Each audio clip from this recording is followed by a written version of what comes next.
told that the suffering and oppression you see throughout the world isn't some natural consequence of human existence, there's a sense of conspiracy that comes along with that statement.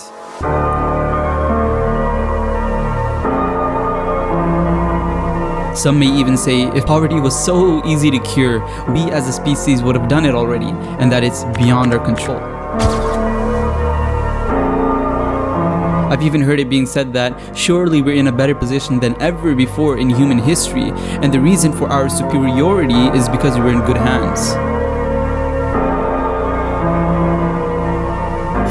What I'm about to tell you is no joke, so put away your distractions, turn up your volume, and seriously focus, because the deeper we dive into this rabbit hole, the more sinister things get.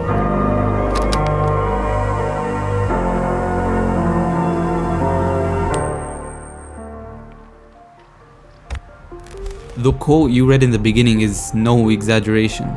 This thing that is the source of almost all modern problems is real, and it's likely surrounding you at this very moment.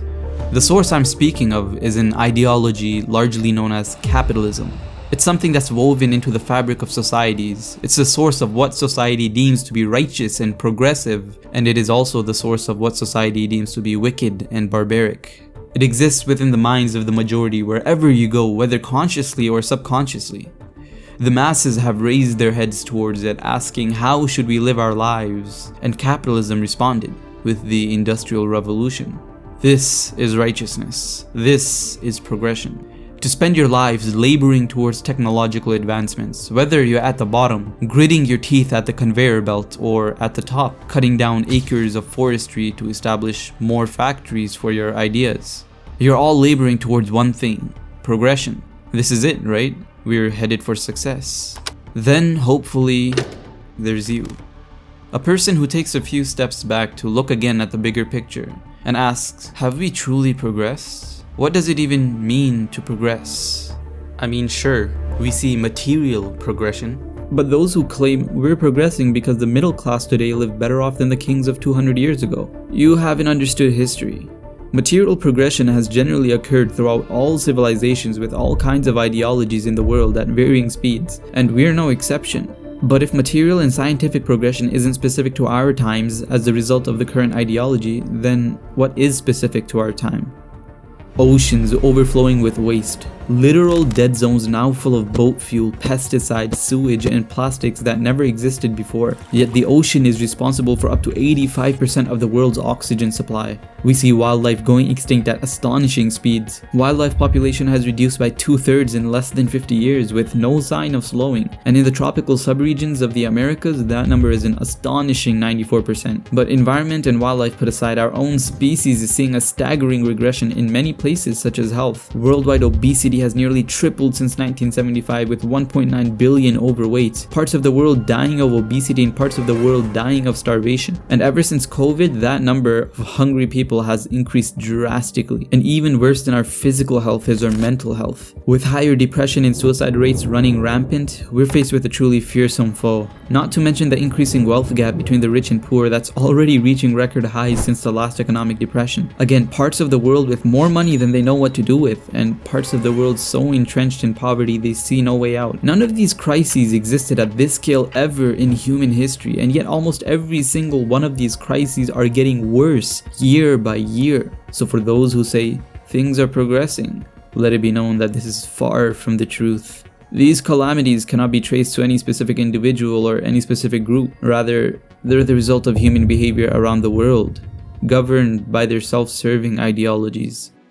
Now, you may be asking, so what? As if there's anything I can do. Oh, if you only knew. You can do so much, but you must first understand. Doctors cannot prescribe anything without knowing the patient and their illness, despite having numerous cures. Similarly, we cannot cure society of its diseases without understanding what is a society, what sickness does it suffer from, what causes such sickness. I aim to answer all of these questions in this video, so let us begin.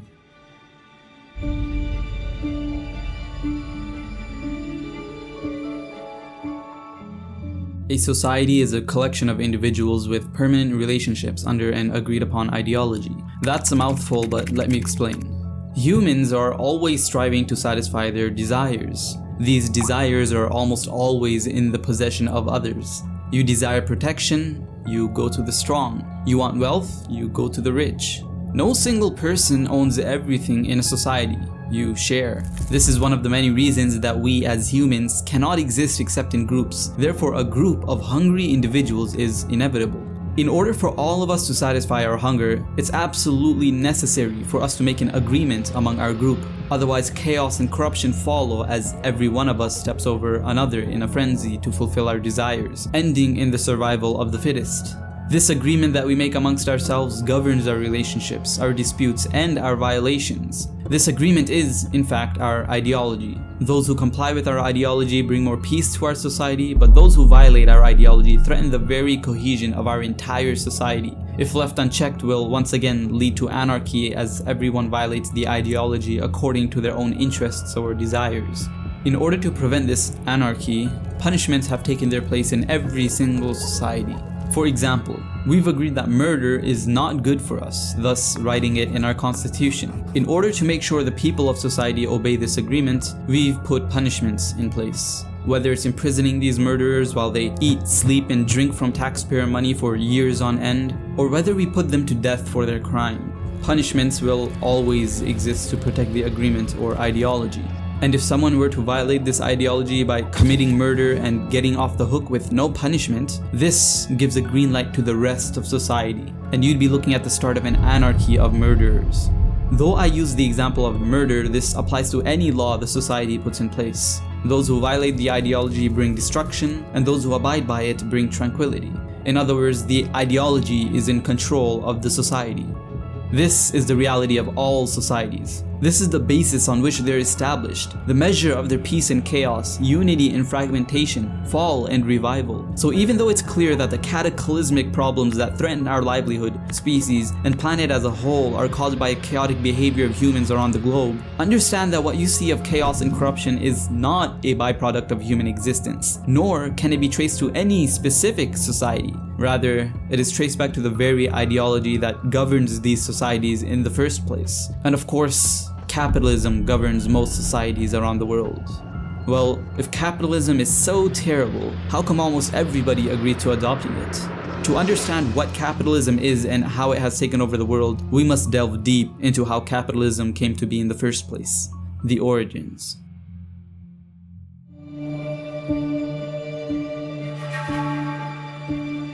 Imagine the setting.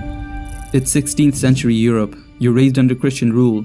The relationship between church and the people was money. If you were a peasant, you had to pay for your child to get baptized, pay the church to get married, pay the church to bury your family in holy ground. You were even obliged to work on church lands for a specified number of days with no compensation. On top of all of this, there was taxes.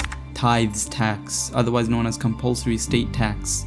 Death tax on both humans and livestock. The head tax that even included children and newborns. If you wanted some justification for such laws, surely you would go to the source material, otherwise known as the Bible. Except the Bible was kept away from the public.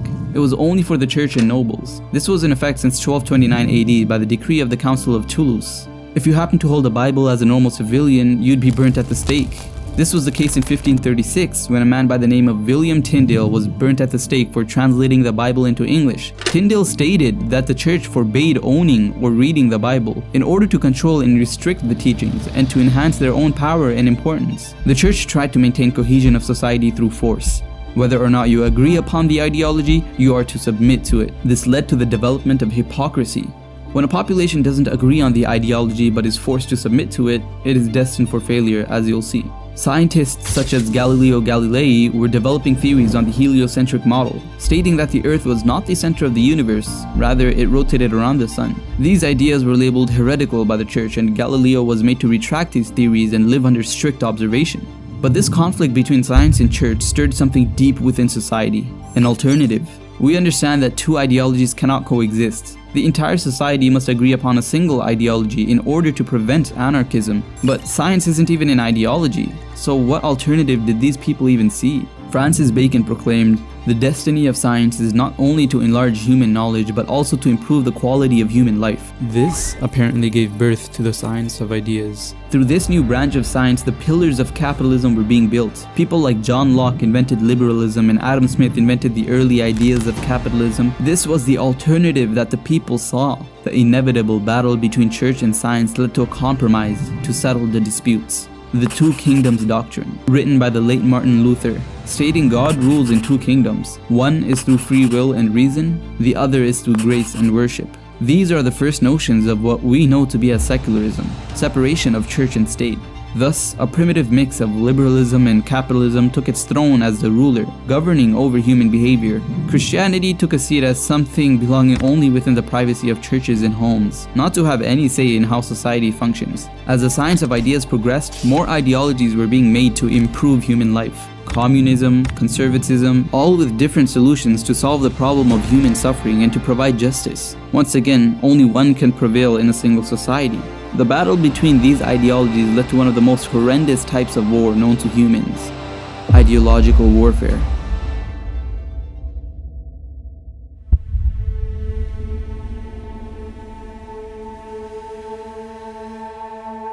Just like any other product of the human mind, capitalism had many flaws that were being poorly patched up as time went on. Capitalism grew to be a collection of many ideologies and principles such as liberalism, constitutional democracy, globalism, but more specifically free market policies and freedom of ownership. These two ideas are far more harmful than they appear, and yet they make up the basis of what capitalism is. I mean, these policies are what allow a person to become a capitalist to begin with, owning the means of production. Let's take a look first at free market policies whilst trying to be as unbiased as possible. Markets run most efficiently when determined by supply and demand. What's made, when it's made, how it's made, and who makes it. All of this is determined by the demand, which is determined by the public. Any government intervention would lead to oversupply or undersupply. Here's an example to understand better. If 3 Apple companies produced 10,000 apples each, and then one of the companies reinvested profits to produce 20,000 apples while the others did not, then the total supply of apples increases. The price of the apple drops and the other 2 companies lose profits because of the first company. If they complain to the policymakers enough to make a change, then the government would set a limit on how many apples can be sold. If company 1 hits said limit, even though people still want more apples, the law prohibits the apples from being sold. Therefore, food is wasted and people are left unsatisfied. So if the government doesn't mess with the market and the public determines the demand, then the companies will supply to meet that demand and everyone is happy. It sounds great, doesn't it? Except it doesn't exist. Thanks to freedom of ownership, the demand isn't even determined by the public. It's heavily manipulated by corporations. Here's why.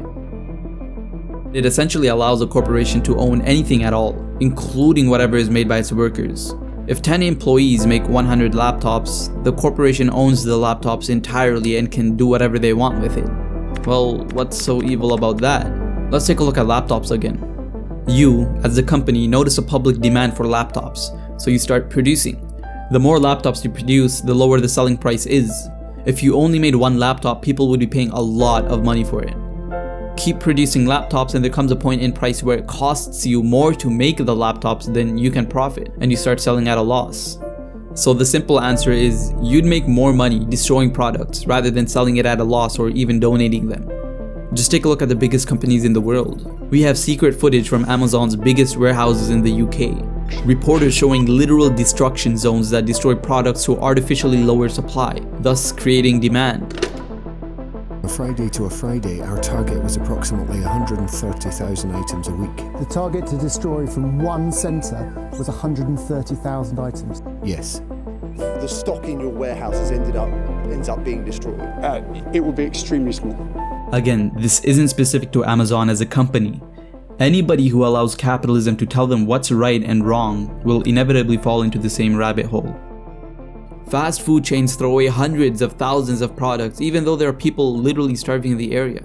The case of Brian Johnston, who posted a viral TikTok video of not only how much food is wasted, but him helping starving homeless people instead of throwing the food away. For this generous act, he was fired. Grocery stores aren't safe either. They throw away copious amounts of food. Is almost 2 months away. Yeah. And it's sealed. Perfectly edible food, all of it trashed. In a crisis like COVID, people are more desperate than ever, yet those corporations have armed guards at the garbage sites. Because if people pick food from the garbage, the company would lose profits. This is all to highlight that free market policies are being manipulated through implementing freedom of ownership. The public or market do not entirely determine the demand or price.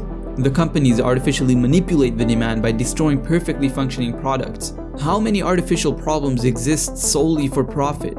Could you imagine starving people, forget around the world, but the ones literally beside the food chains and grocery stores themselves? Not only is this food going to waste, but the topsoil needed to produce that food is eroding 100 times faster than it can replenish. We might as well be looking at an incoming food crisis, not to mention the environmental waste being produced. Landfills growing to the size of mountains, plastic islands floating in the ocean. All stemming from a flawed ideology that puts profit above all. This isn't some new discovery. People knew this, they knew what was coming. So the question still stands. How come people accepted an ideology so obviously destructive? And the answer to that will make everything so far feel like a walk in the park.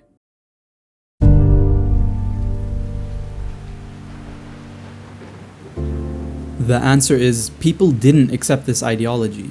This ideology is one that spread not through goodwill and freedom, but one that spread through neo-colonization or economic slavery. You see, all throughout history, if you wanted to quickly grow your resources as a country, you'd go out and colonize another land. Doing so gives you more land, more resources, and more population. But there is a price to pay, which is war. You'd fight to colonize another land, and your fighting is restricted to a battlefield with specific rules. There are combatants and civilians. Ideological warfare has no such rules. Colonialism has never stopped, only the method for doing so has slightly shifted into a more menacing and deadly form. Debt has become the most subtle form of colonization known to humankind. Because if a country becomes indebted to you, you can gain more land, more resources, and more population. All without firing a single bullet or being shown in the media as a terrorist. But knowing all of this, surely nobody would ever take loans from the United States, right? The US is well aware of this skepticism as well, which is why they've created a method to ensure you'll be indebted to them whether you want to or not.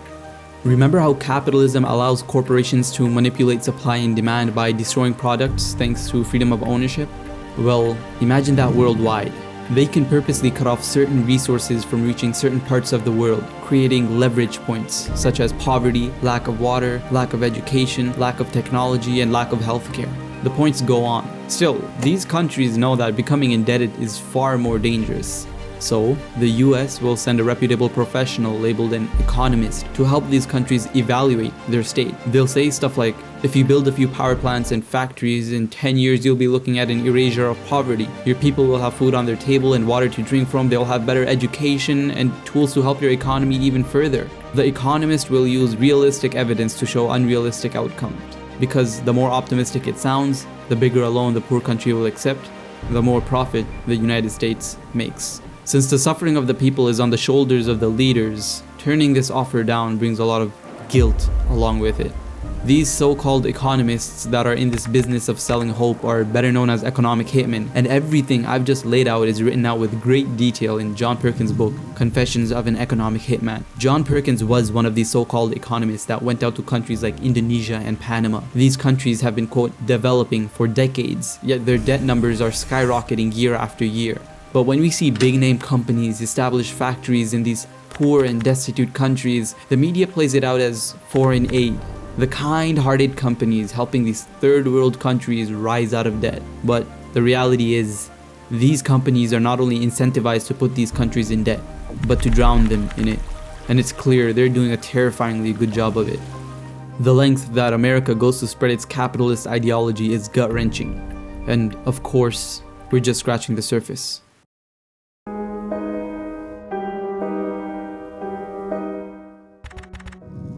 All American and British intelligence services redefine terrorism as the use of violence against civil interests to achieve political objectives. Of course, the United States and British define civil interests and therefore determine who is a terrorist. With this, the UN essentially allowed America to use the entire globe as their backyard to go and persecute whoever they wish to label a terrorist, and nobody can stop them. After the passing of this law, we begin seeing a certain pattern in history. Iraqi President Saddam Hussein announced they won't be selling oil in US dollars, only in euros. It was becoming a huge success, and by February 2003, they sold 3 billion barrels of oil for 26 billion euros. A month later, the United States commences Operation Iraqi Freedom, an all-out invasion. 4 months later, Iraq is back to selling oil in US dollars. Venezuelan President Hugo Chavez announced they won't be selling oil in US dollars, rather in euros. Soon after, the United States backed a coup in Venezuela that failed. However, they managed to leave the Venezuelan economy in shambles and used the media to make socialism the one and only source of such economic devastation.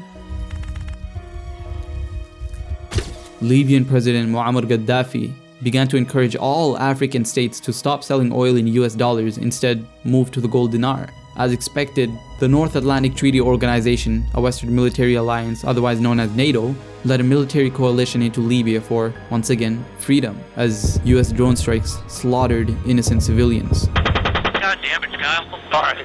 I hit my head. Oh yeah, look at those dead bastards. Oh, it's their fault for bringing their kids to a battle. That's right. What's really going on here?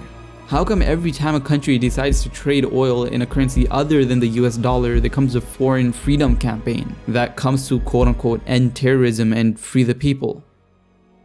Enter the petrodollar. It's how the US has most of the world in an economic grip. Its birth can be traced back to 1944, when many powerful countries agreed to internationally trade according to the US dollar, which was then dubbed the Bretton Woods system. This was known as pegging their currency to the US dollar. They agreed to it because the US dollar was strong and was backed by gold. It's not like you can print gold, right? Until it wasn't backed by gold. I have directed Secretary Connally to suspend temporarily the convertibility of the dollar into gold or other reserve assets, press for the necessary reforms to set up an urgently needed new international monetary system. After racking up more debt than they could pay, in 1971, US President Richard Nixon happily decided to rewrite the conditions of the Bretton Woods system so that the US dollar had nothing to do with gold, moving from the gold standard to what we know as fiat currency. This was known as the Nixon shock, which affected all the other countries that agreed to the Bretton Woods system. Now, this isn't something new. US President Franklin D. Roosevelt did the same thing on June 5, 1933, after racking up a lot of debt in World War I. Britain would go on and off the gold standard all the time as debt kept piling in World War I. But President Nixon would change the game forever with his next move.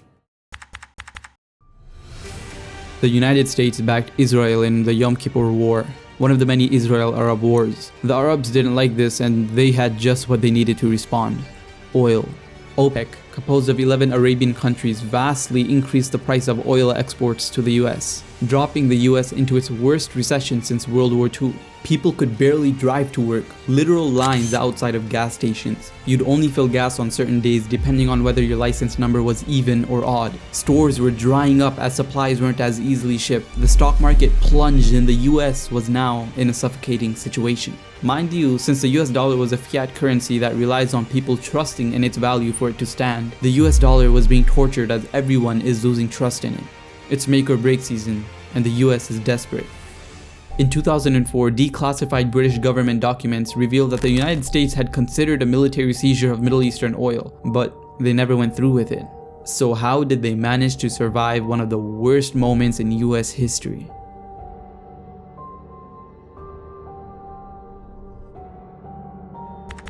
In 1974, the US managed to strike a deal with Saudi Arabia to give them military support and protection in exchange for trading oil in US dollars. But wait, why would the Saudi government strike a deal giving one of the most valuable resources they own in exchange for something like power and protection? Well, when you own something as precious as oil, everybody has their eyes on you. If you're going to own the most valuable treasure, you better have the most powerful guards protecting it. And the US had an entire arsenal of weapons locked and loaded because of the recent involvements in the Vietnam War. It's what some would call a match made in heaven, except it has nothing to do with mercy, but everything to do with oppression. This changed the game on how the world economy works. Because every country needs oil, they will buy it. but they need to convert their currency into the US dollar because that's the price of oil. Now, hear this.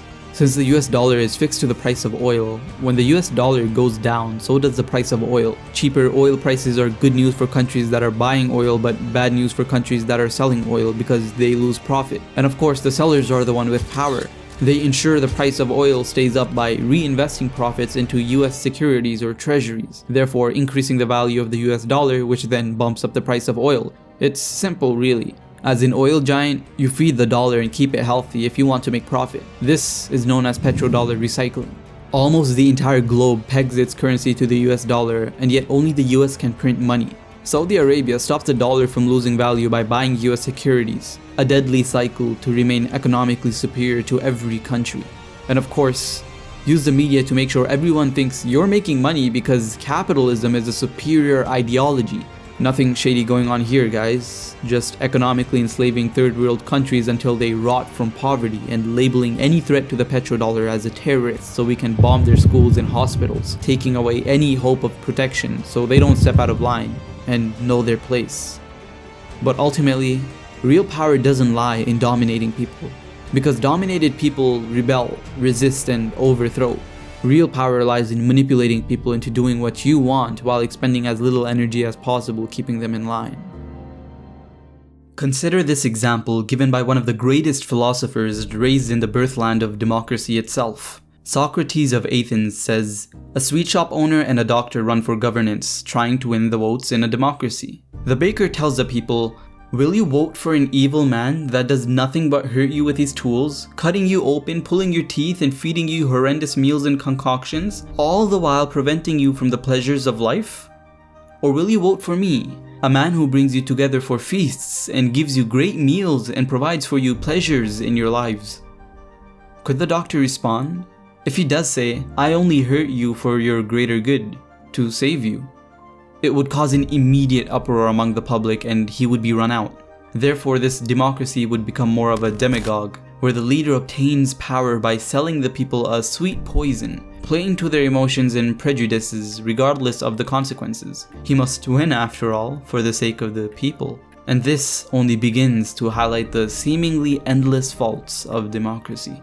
A monarchy shows clarity on who is the ruler and who is the ruled. The king, who regards the land he governs as his own private property, can raise taxes to whatever amount he wishes. The people who suffer from the laws that are passed know the root of their suffering. It's the king, the sole source of the laws they must live their lives by. The blamers and the blamed are as clear as night and day, and the oppressed populations can sleep at night knowing why their stomachs are empty. In democracy, however, we have this illusion that comes up that we all rule, each and every one of us. Who are the rulers and who is the ruled? When a new bill on taxes is passed, it's the people that voted for it, right? If you're on the losing side of the votes, i.e. the minority, you can sleep at night telling yourself, "They ripped me off today, but I'll rip them off tomorrow. I am a ruler after all, I have power, I have a say, just you wait." But this hope would prove to be false. You have no power. You've only been convinced you do. So if the people aren't making the decisions on how life should be lived in their society, who is making these decisions? Comedian George Carlin puts it into perspective in his film, Life is Worth Losing. There's a reason education sucks, and it's the same reason that it will never, ever, ever be fixed. It's never going to get any better. Don't look for it. Be happy with what you got. Because the owners of this country don't want that. I'm talking about the real owners now. The real owners, the big wealthy business interests that control things and make all the important decisions. Forget the politicians. The politicians are put there to give you the idea that you have freedom of choice. You don't. You have no choice. You have owners. They own you. They own everything. They own all the important land. They own and control the corporations. They've long since bought and paid for the Senate, the Congress, the state houses, the city halls. They got the judges in their back pockets. And they own all the big media companies, so they control just about all of the news and information you get to hear. They got you by the balls. They spend billions of dollars every year lobbying to get what they want.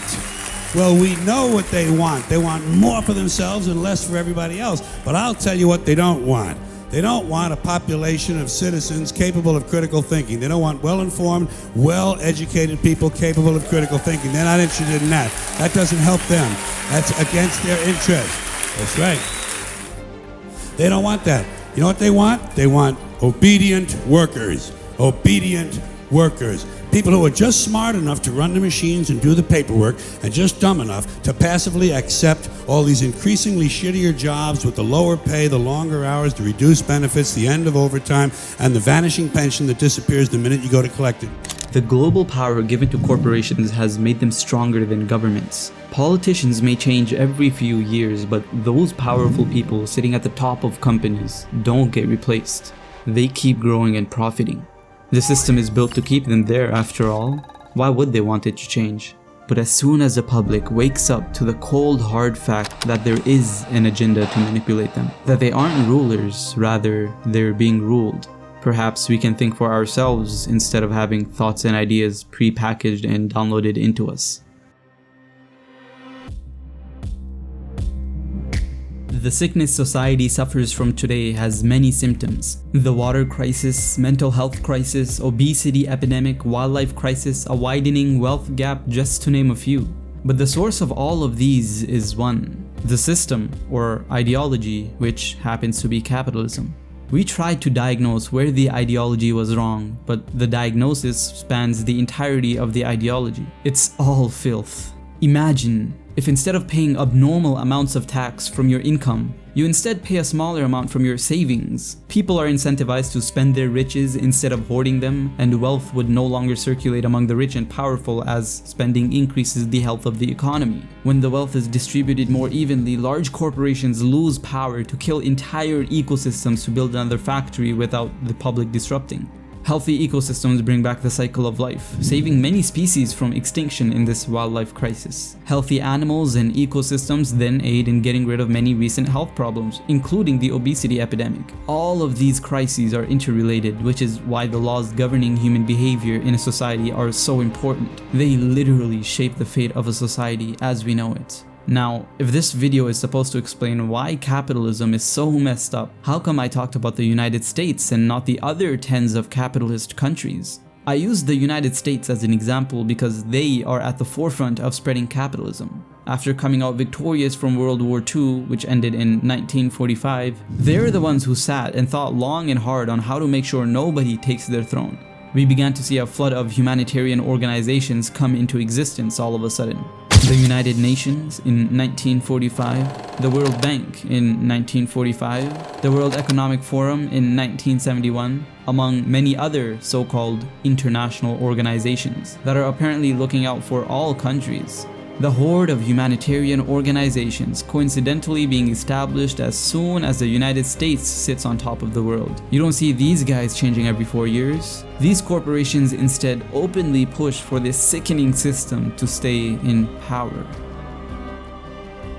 Let us not forget that after the First World War, it was the British and the French who sliced up the Middle East and North Africa with no respect or empathy for the indigenous people of those lands. Now this what we are talking about today, is not a problem in Britain, it is a problem with the world. It is a problem of imperialism. It is a problem of a system which places importance and places priority on big business ahead of human life. Now it just so happens that the human lives we are talking about at the moment are predominantly Muslim. That is the case now. So colonization is not finished. Flags have just been replaced by huge, big corporations. This is what we're dealing with, and we're not stupid, and we should never fool ourselves about this. My fellow citizens, at this hour, American and coalition forces are in the early stages of military operations to disarm Iraq,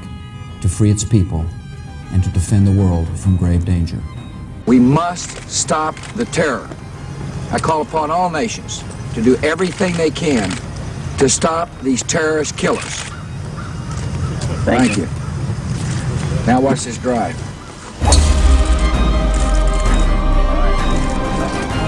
But when are you going to apologize for the million Iraqis that are dead because you lied? You lied about weapons of mass destruction. You lied about connecting to 9/11. You lied about Iraq being a threat. You sent me to Iraq. You sent me to Iraq in 2003.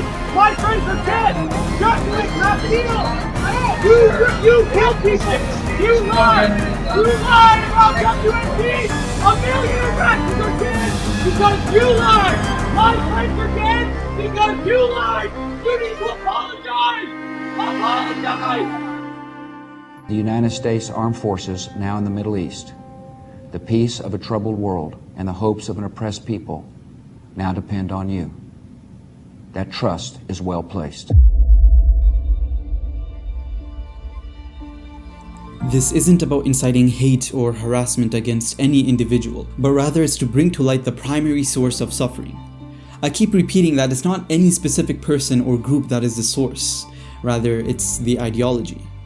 You can change individuals and groups all you want, but don't expect the suffering to be lifted until the system is changed. But that brings us to the real question. We shouldn't expect the suffering to be lifted until the system is changed. Into what? How do we even change a system to begin with? These questions are what leave people confused in this modern day. Because the questions I answered in this video have only given us the diagnosis. I mean, the stuff I laid out isn't even half as controversial as it used to be. It might even be impractical because everyone can point fingers at what's wrong with the world, and they're usually right. The controversial and most difficult part is the cure. The cure that is given to this disease. And it's quite a difficult topic to cover, which is why I split the two topics into separate videos. The previous video was about stating some of the current crises or showing that the patient is sick. This video was showing what is causing this sickness and where did this sickness even come from. My next video, which may be the most difficult but the most important of the three, is the cure to the illness. The solution to every single one of these problems.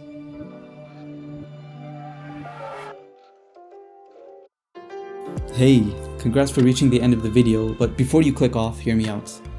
As you can tell, these videos aren't exactly the easiest to make. So if you did like the video, then make sure to hit the like button and subscribe because it really helps the channel out and it's completely free. If you dislike the video, then make sure to comment why so I can change in the future. If you're interested in making documentaries, whether writing, researching, or even editing, then make sure to reach out to me because I could really use the help. That being said, enjoy the rest of your day.